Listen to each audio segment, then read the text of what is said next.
Trivalis.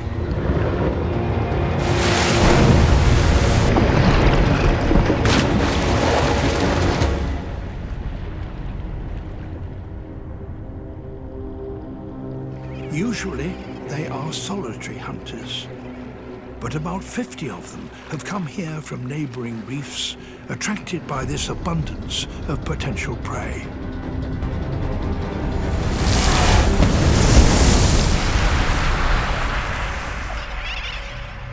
The fledglings stay out of the water if they can. They even drink on the wing.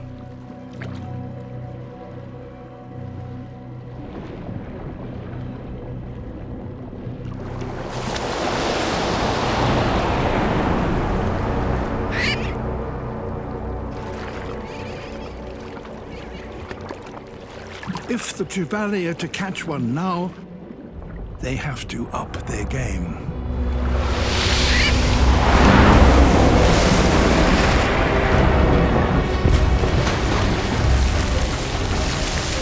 So there is a fish here that, amazingly, has a brain capable of calculating the airspeed, altitude, and trajectory of a bird.